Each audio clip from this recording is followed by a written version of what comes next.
금년 한 해도 수많은 국내적으로 사건, 사고들이 발생했습니다. 더욱 지금의 시대가 고금리, 고물가, 고환율로 인해서 세계적으로 경기 불황으로 이어져 경제적으로 힘든 시기를 겪고 있습니다.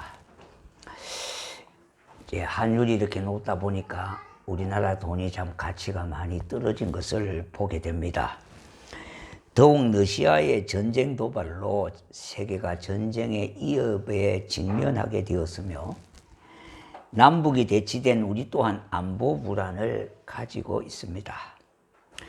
더욱 총성 없는 경제전쟁은 치열한 양상으로 인해서 감사하는 의식보다는 탄식과 원망이 많은 한 해라고 봅니다. 물론 우리가 총칼로 싸우는 전쟁도 참 중요하고 참 위협이 크지만은 이 총성 없는 경제전쟁이 참 이것도 무서운 전쟁입니다. 왜?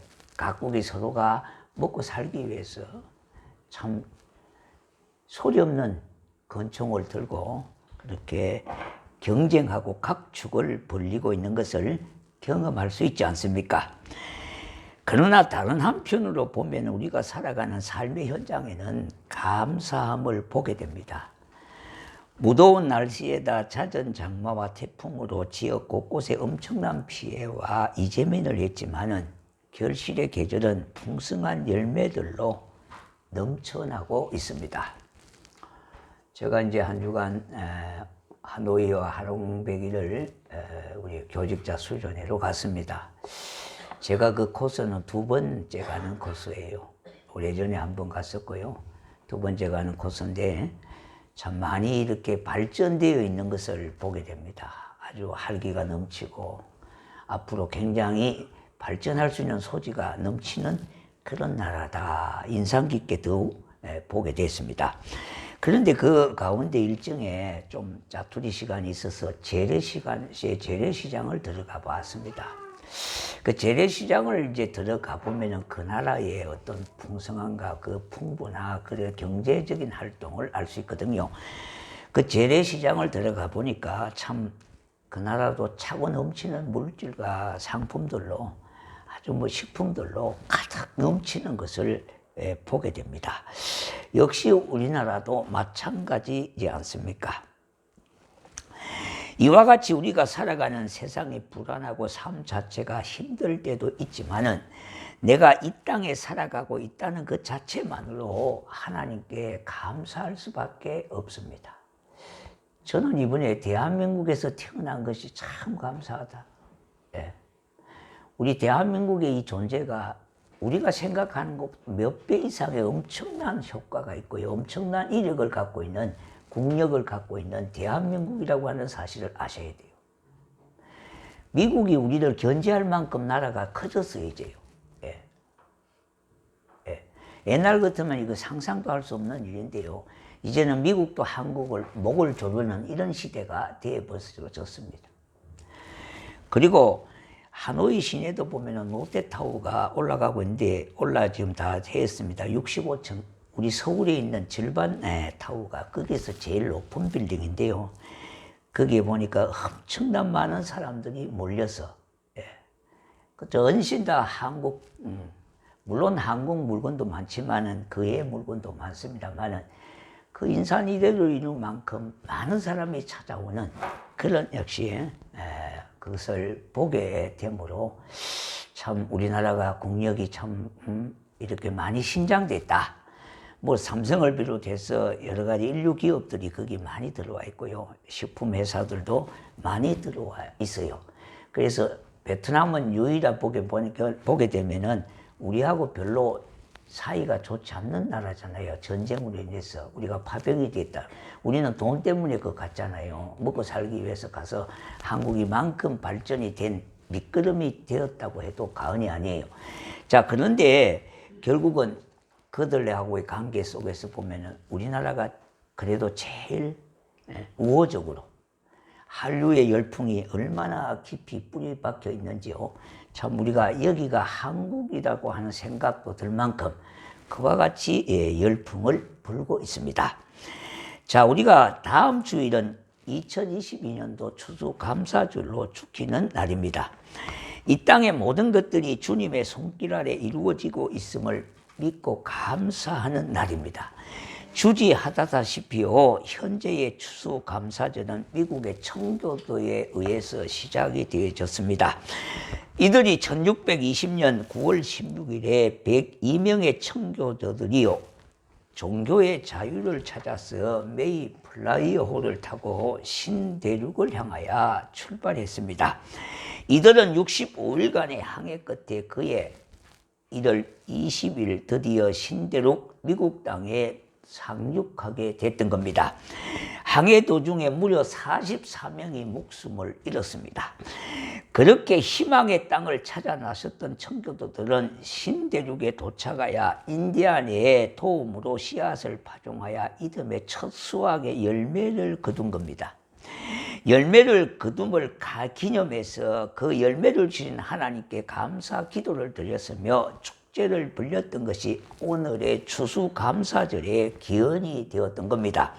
물론 성경적인 근거가 없는 건 아닙니다. 두말할 것 없이 성경적인 근거가 있습니다. 하나님께서 사람에게 주신 축복 중에 좋은 것은 함께 나누고 싶은 마음. 우리가 좋은 것은 자꾸 함께 나누고 싶은 마음은 하나님이 주신 마음이에요. 좋은 것을 허락하신 하나님의 사람에게 감사하는 마음을 주신 겁니다. 좋은 것을 허락하신 그런 사람에게 또 하나님께 감사하는 마음을 주신 거예요.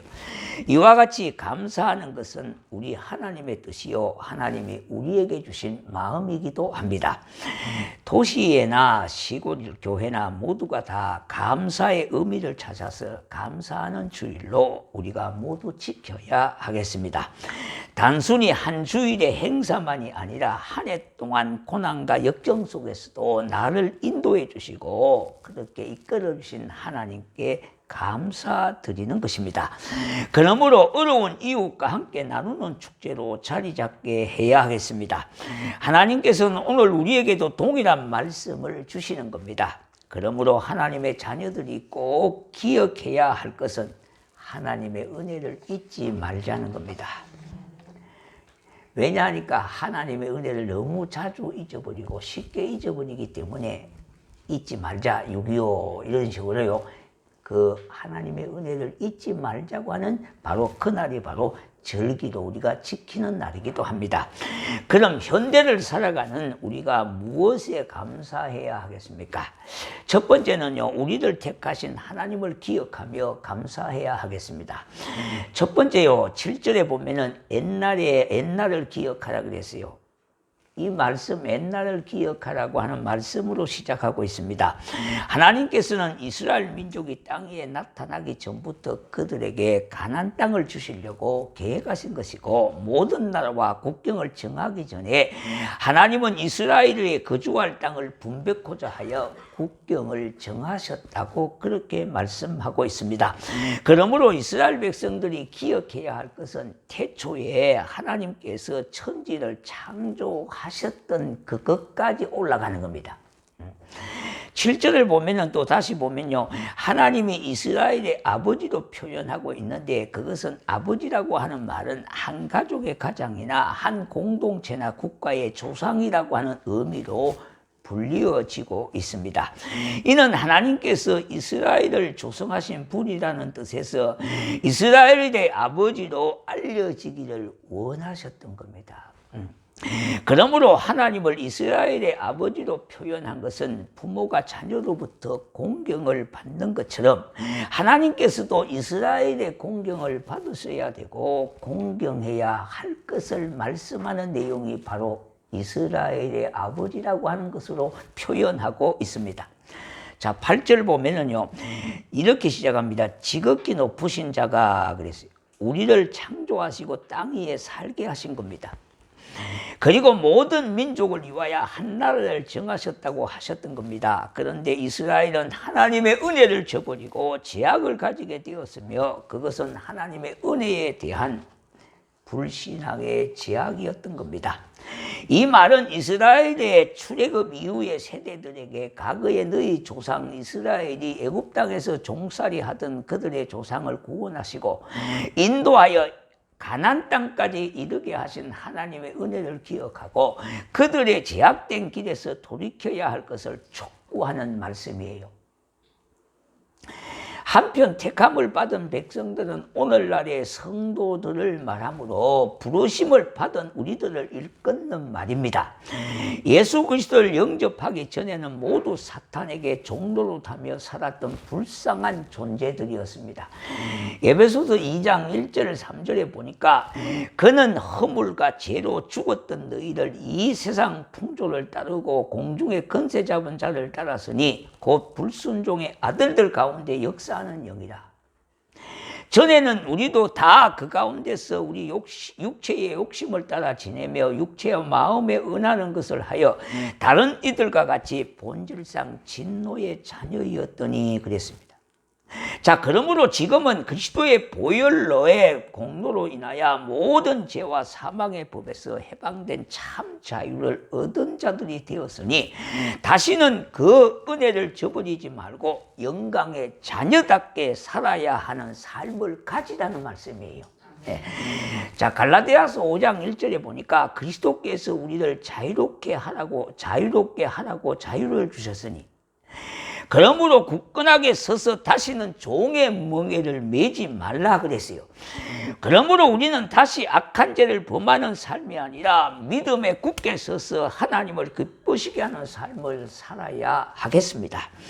이와 같이 우리들은 하나님의 절대적인 주권 아래 하나님의 자녀가 되는 권세를 얻게 된 겁니다. 자, 9절 우리가 말씀 보면은 여호와의 분깃은 자기 백성이라 야곱은 그가 택하신 기업이로다 했습니다.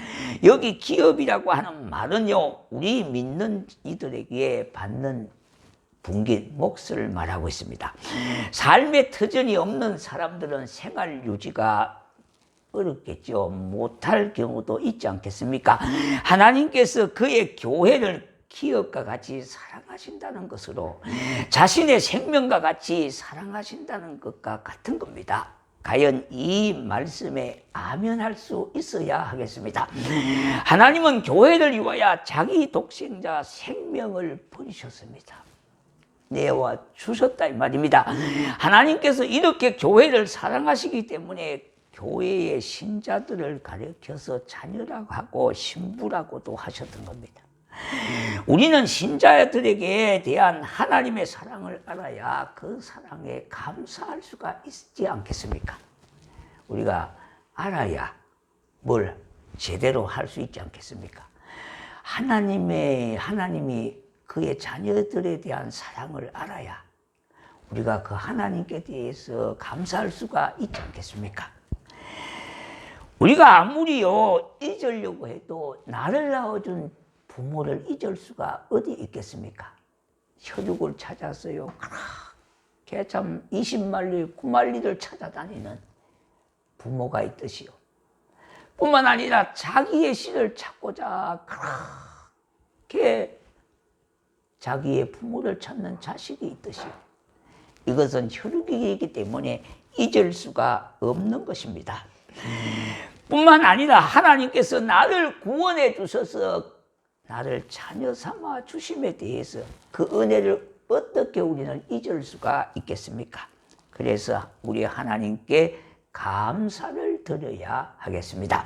물론 우리가 365일 하나님께 감사하는 삶을 살아야 되겠지만은 그러나 우리는 잊어버리기를 잘하고 삶의 고뇌와 여러 가지 인생의 무게가 짐이 너무나 크지 않습니까? 그러다 보니까 쉽게 시달리고요, 쉽게 포기하고 잊어버리고 낙심하고 좌절하고 염려하고 그렇게 불안해하는 우리들.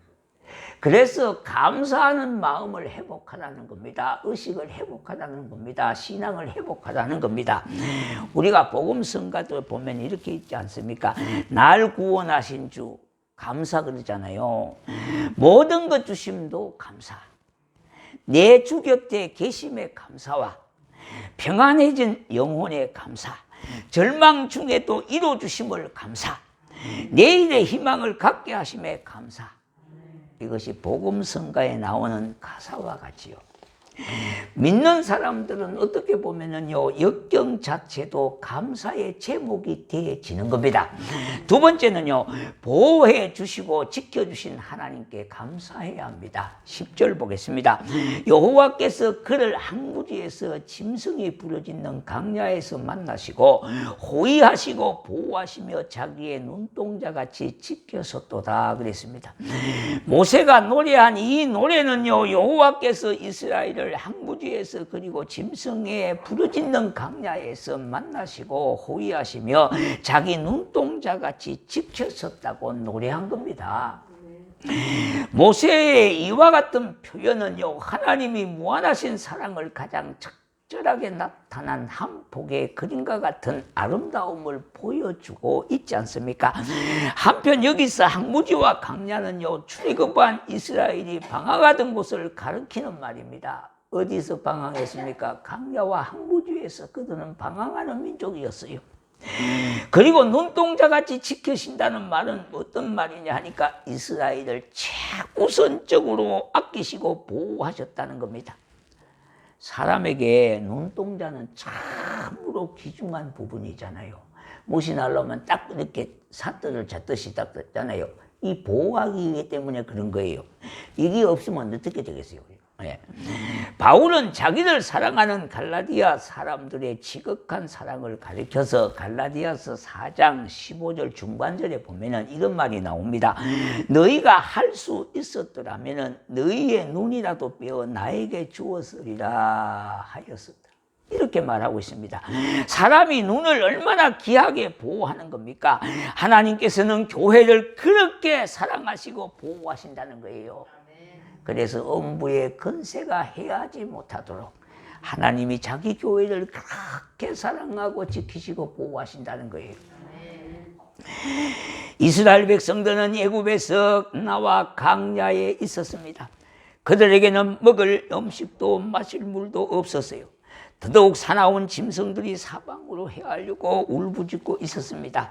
하나님은 이스라엘을 만나시고 그들을 호위하시고 보호해 주시고 인도해 주셨던 겁니다. 강야는 우리 인생 역적을 말하고 있는 겁니다. 우리가 살고 있는 이 세상이 바로 강야요, 항무지와 같다는 겁니다. 그런데 세상이 주는 것은 안락이나 평안함을 주지 않습니다. 우리 보십시오. 도처에는 사나운 짐승과 같이 헤아려고 하는 사람들이 얼마나 많습니까? 여기에 있는 분들이 그렇다는 말이 아니라 곳곳에는 사기꾼들도 얼마나 많습니까? 도둑들도 얼마나 많습니까? 날강도들이 얼마나 많습니까? 도처에요. 인류 역사가 시작된 이래 한 번도 끊어지지 않는 전쟁과 질병 그리고 사랑하는 사람과의 죽음 여러 가지 실패와 좌절들이 우리 앞에 놓여 있습니다. 우리나라도 얼마나 많은 전쟁을 겪은 민족입니까? 거의 1000번 이상의 전쟁을 겪은 민족이에요. 그러다 보니까 매미 우리나라는 울기를 잘해요. 왜? 전쟁으로 인하여 슬픔을 달고 살았던 민족이에요. 이런 민족이 이제 희망을 갖게 됐고 희망을 노래하게 됐고요. 하나님을 찬양하게 되어졌고 영광을 노래하게 되어졌다 이 말입니다. 얼마나 감사하냐 이 말입니다. 그러므로 우리 주변에서 일어나는 여러 가지 일들로 인하여 우리의 삶이 한순간도 편안하게 되거나 근심 걱정 없는 날이 없는 겁니다. 왜? 강야와 항무지와 같기 때문에 그래요. 이러한 강야의 인생길에 하나님께서 보호하시고 인도하시는 그 은혜에 감사할 수밖에 없는 겁니다. 그런데 우리는 눈에 보이는 것이 전부인 것으로 알아 내 손에 있을 때만 감사하고요, 없을 때는 감사가 되지 않습니다.